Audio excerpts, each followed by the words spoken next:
Hi dear friends, स्वागत है आप सभी का जीके स्टडीज़ में।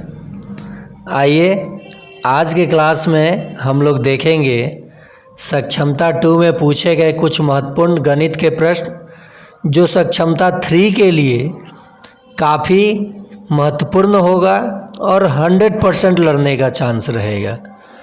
देखिए, पहला प्रश्न है, वाहिदा ने 3,300 रुपये में एक एयर कूलर खरीदा 10% टैक्स के साथ। 10% टैक्स के साथ, तो टैक्स ना देती तो कूलर का कीमत कितना है? मतलब वैट जोड़ने से पहले कूलर कितने में मिलता है? 10% का मतलब होता है 1/10। तो ये टैक्स जुड़ा है इस रुपए में, तो ये 1 जुड़ जाएगा। 11 का मान 10 में 1 जुड़ जाएगा। ये अंकित मूल्य यानी ये विक्रय मूल्य हो जाएगा और ये क्रय मूल्य हो जाएगा 10। तो 11 का मान दिया है 3,300। 1 का मान कितना हो जाएगा? 300। तो क्रय मूल्य 10 यूनिट है। 10 का मान कितना हो जाएगा? 300 गुना 10 बराबर 3,000। यानी वैट जुड़ने से पहले उसका कीमत कितना था? 3,000। फिर से इस प्रश्न को समझिए।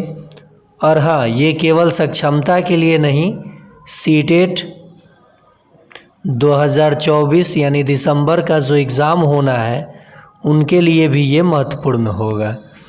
और मैं बता दूं कि जीके स्टडीज़ के साथ साथ एक मेरा दूसरा चैनल, उस पर भी मैं बेसिक मैथ्स और प्रश्न पत्र का हल कराता हूँ। वो है study with Rahul. Study with Rahul 247। तो इसे भी आप सर्च करके सब्सक्राइब कर लें। देखिए, फिर से इस प्रश्न को देखते हैं। 10% का मतलब हुआ 1/10, क्योंकि 10/100 तो 1 0 कट जाएगा, 1/10 होगा। तो ये जुटा है ना वैट, तो 11 विक्रय मूल्य हुआ जिसका मान दिया है 3,300। ये कटेगा तो 1 का मान 300 आ जाएगा और क्रय मूल्य 10 है, तो 1 का मान 300, तो 10 का मान 300 गुना 10 बराबर 3,000। यानी वैट से पहले उसका मूल्य था 3,000। समझ गए आप लोग? दूसरा प्रश्न, वर्ग अंतराल 20 और 40 का चौड़ाई या आकार कितना है? तो 40 में से 20 घटा लीजिए, कितना आएगा? 20। यानी इसकी चौड़ाई वर्ग अंतराल का कितना है? तो 20 है। पूछा होता निम्न सीमा क्या है, तब भी 20 है। ऊपरी सीमा क्या है? तो 40 है। वर्ग चिन्ह पूछा होता तो 20 जोड़ 40 बटा 2 यानी 60/2 कट के क्या आ जाता? 30 आंसर आ जाता। ये चारों प्रश्न में से कोई एक जरूर पूछा जाता है। समझ गए आप लोग मेरे बात को? चलिए, इत्मीनान से मैं आपको सारे चीज़ों को सिखा दूंगा। देखिए, प्रश्न क्या कह रहा है, एक बेलन का आयतन क्या है जिसकी ऊंचाई 14 सेंटीमीटर और आधार का व्यास 4 सेंटीमीटर है? ये कोई बेलन है जिसकी ऊंचाई दी गई है 14 सेंटीमीटर। कितना? 14 सेंटीमीटर। और ये व्यास दिया गया है 4 सेंटीमीटर। तो देखिए, व्यास दिया है 4 सेंटीमीटर, तो त्रिज्या हो जाता है व्यास का आधा, d/2। तो कितना हो जाएगा? ये d मान लीजिए, 4/2 कट के 2 सेंटीमीटर आ जाएगा। ऊंचाई भी आपको मिल गया और त्रिज्या भी मिल गया। बेलन का क्या बताना है? आयतन। तो बेलन का आयतन होता है πr²h। पाई का मान 22/7, r का स्क्वायर यानी त्रिज्या का स्क्वायर करना है। 2 सेंटीमीटर का जब स्क्वायर करेंगे तो 2 गुना 2, फिर ऊंचाई कितना है 14, 7 दूनी 14 कट गया, 2 दूनी 4, 4 दूनी 8, 8 दूनी 16, 8 दूनी 16 एक 17 सेंटीमीटर क्यूब, 176 सेंटीमीटर क्यूब हो जाएगा। 2 नंबर आंसर हो जाएगा। देखिए मैंने क्या किया है, ऊंचाई दिया था, फार्मूला में ऊंचाई रहता है, यहाँ त्रिज्या रहता है, लेकिन व्यास दिया था तो व्यास का आधा जब आप करते हैं तो त्रिज्या मिल जाता है। बस फार्मूले में मान मैंने रख दिया और काट कूट यानी गुना कर लिया तो आंसर आ गया। ये फार्मूला आपको याद होना चाहिए। देखिए पाइप का आकार जो होता है वो बेलन के जैसा होता है, ये भी प्रश्न पूछ लिया जाता है। ये बेलन का जो आयतन होता है, आयतन, इसका फार्मूला होता है पाई r स्क्वायर h। वक्र पृष्ठ का क्षेत्रफल, वक्र पृष्ठ का क्षेत्रफल जो होता है वो होता है 2 पाई r h। Total surface area यानी कुल पृष्ठीय क्षेत्रफल इसका होता है 2 पाई r into r plus h। Square unit और ये क्यूब यूनिट यानी आयतन है। तो इसका पूरा आप चीज़ जान गए। व्यास दिया रहे तो त्रिज्या हो जाता है, व्यास का आधा क्या हो जाता है, त्रिज्या हो जाता है। चलिए अगला प्रश्न देखते हैं। एक ट्रेन 60 किलोमीटर प्रति घंटा की एक समान गति से चल रही है। 230 किलोमीटर की दूरी तय करने के लिए आवश्यक समय ज्ञात कीजिए। चाल बराबर होती है, चाल बराबर दूरी बटा समय, ठीक है, दूरी बटा समय। तो समय यहाँ जब आएगा तो चाल नीचे चला जाएगा, समय बराबर हो जाएगा दूरी बटा चाल। क्या हो जाएगा, दूरी बटा चाल। लेकिन यहाँ समय मिनट में दिया है, कोई बात नहीं, समय का आपने फार्मूला देख लिया। दूरी कितनी दी गई है, 230 किलोमीटर, और समय कितना दिया गया है, चाल कितना दिया गया है, 60 किलोमीटर प्रति घंटा। ओके, किलोमीटर से किलोमीटर चल जाएगा, ये घंटा हो जाएगा, यानी 23/6 ये घंटा। तो 1 घंटा में 60 मिनट होता है, ये काट देंगे, 10 छक 60, 23 में 10 से गुना करेंगे 230 आ जाएगा। कितना आ जाएगा, 230, जो कि ऑप्शन में ही नहीं है। कहीं कुछ गड़बड़ हुआ क्या, किलोमीटर और वो किलोमीटर, किलोमीटर से किलोमीटर कट जाएगा, घंटा ऊपर चला जाएगा। तो 230 बटा 6, तो 60 230 आना चाहिए। 10 छक 60 होता है, जो कि ऑप्शन में ही नहीं है। एक बार और चेक कर लेते हैं। 230 किलोमीटर और ये 60 किलोमीटर प्रति घंटा, तो 36 या 18, 3 घंटा, तो 120 मिनट में वो 180 किलोमीटर चल जाएगा। और कितना चलना है, 20 और 30 50 किलोमीटर और चलना है, यानी 1 घंटा में 60 जा रहा है। 1 घंटा में देखिए 1 मिनट में वो कितना जा रहा है, 1 किलोमीटर जा रहा है, तबे ना 60 मिनट में 60 किलोमीटर जाएगा। ओके, तो 200 किलोमीटर उसे जाने में, 230 किलोमीटर जाने में 230 मिनट ही लगेगा। इसका आंसर दिया ही नहीं है ऑप्शन में। ओके, इसका आंसर 230, देखिए 1 घंटा में जा रहा है 60 किलोमीटर, 1 घंटा यानी 60 मिनट में वो 60 किलोमीटर जा रहा है। तो 1 मिनट में वो 1 किलोमीटर जाएगा, और यहाँ देखिए 230 किलोमीटर जाने में 230 मिनट ही लगेगा ना उसे, तो ये तो दिया ही नहीं है ऑप्शन में। इस पे आप चैलेंज कर सकते थे। ए अकेले किसी काम को 10 दिनों में और बी उसी काम को 15 दिनों में कर सकता है।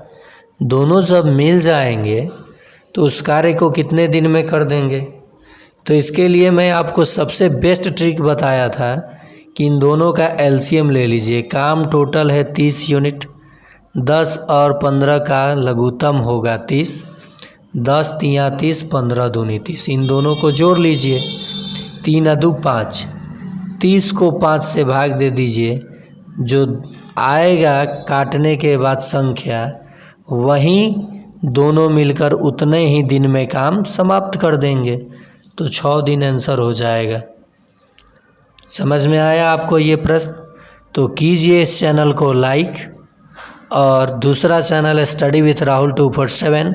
मैं 23 तारीख सक्षमता 2 की बात कर रहा हूँ, 24, 25 और 26 के प्रश्न पत्र का पूरा हल स्टडी विथ राहुल 247 पे करा चुका हूँ, आप वहाँ देख सकते हैं। चलिए अगले प्रश्न पे चलते हैं। जेसन ने 7 किलो 200 ग्राम चीनी, 9 किलो 395 ग्राम चावल खरीदा। जेसन द्वारा उठाया गया कुल वज़न कितना है? देखिए 3 अदू 595 ग्राम, तो केवल ग्राम हो गया, और 9 और 7 16 केजी। बस आंसर हो गया। 16 केजी 595 ग्राम उसने कुल वज़न जेसन ने द्वारा उठाया गया कुल वज़न होगा। आंसर हो गया। सीधे जोड़ लीजिए ग्राम में ग्राम को, केजी में केजी को, क्योंकि यहाँ मैंने देखा 1000 से ऊपर नहीं जा रहा था। कितना समय लगा? आपको मैं बोला हूँ ना कि सक्षमता 3, सक्षमता 2 में मैंने 120 पार कराया है कुछ शिक्षकों का। सक्षमता 3 में चैलेंज करता हूँ कि 130 पार करा दूँगा।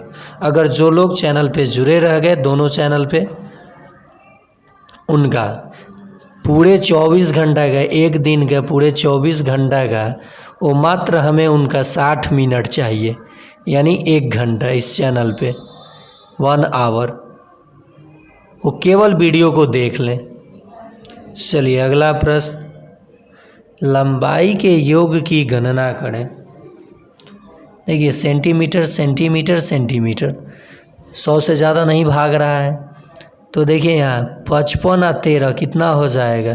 5 3 8 68, 68 है 6 74, तो 74 सेंटीमीटर। ये ऑप्शन होगा नहीं, ये होगा नहीं। 2 को अब हम लोग छांट के रखते हैं। 21 और 33 कितना हो जाएगा? 54, 54 और 45 कितना हो जाएगा? बताइए 99। तो ये 99 वाला आंसर हो जाएगा।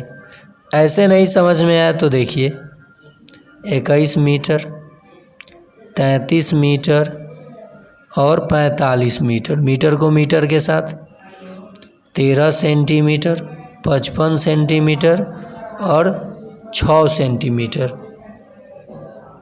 ये ओके। 6 ऐसे लिखेंगे, सेंटीमीटर है ये। बस जोड़ लीजिए, आप लोग ऐसे जोड़ते हैं। तो 9 11, ये 14 के 4 5, 1 6 1 7, 74 सेंटीमीटर हो गया। 5 3 8 1 9, 4 3 7 2 9 मीटर हो गया, यानी पहला ऑप्शन सही हो जाएगा। चलिए अगला प्रश्न देखते हैं। जब हम, बहुत अच्छा क्वेश्चन है, 2.25 को भाग देंगे 0.005 से, तो हमें भाग देते हैं तो हमें क्या प्राप्त होगा? भागफल क्या प्राप्त होगा? तो चलिए इसको हम लोग ऐसे बनाएंगे, 2 2 5 और बटा का चिन्ह देंगे, दशमलव की जगह 1 और 2 गो अंक है, 2 गो 0, भाग 5, दशमलव के जगह 1, 3 गो अंक है, 3 गो 0। बस आपका काम बन जाएगा। 100 गुना का चिन्ह दीजिए, ये पलट जाएगा, 00 से 00 कैंसिल, 5 दूनी 10, 225 दूनी 450, आंसर आ जाएगा 450। आप डेसिमल देख के बिल्कुल ना घबराएं, एक बार इसे फिर से समझ लीजिए। आप लोग जो दिया था मान मैंने लिख लिया पूरा का पूरा, दशमलव के जगह 1 लिखा। कई गो अंक है दशमलव के राइट साइड में? 2 गो, तो 2 गो जीरो, जितना अंक रहता है उतना जीरो, भाग जो अंक है मैंने लिख लिया।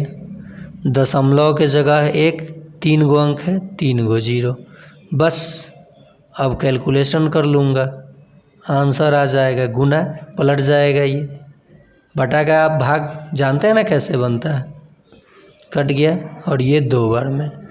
225 दूनी 450, आंसर आ गया। आ गया आपको समझ में? चलिए ये प्रश्न देख लेते हैं हम लोग, और ये आज का आखिरी प्रश्न है। उम्मीद करते हैं कि आपको ये सारे चीज़ समझ में आता है, जो भी मैथ्स बाई राहुल सर के द्वारा होगा, मैथ्स बाई राहुल सर। तो आप दोनों चैनल मेरा ये तो देख ही रहे जीके स्टडीज़ कैसे लड़ा था सक्षमता 2 में, सारे का सारा प्रश्न कैसे मैच किया था। ठीक वैसे ही सक्षमता 3 के लिए अगर आप पूर्ण तैयारी करना चाहते हैं तो स्टडी विथ राहुल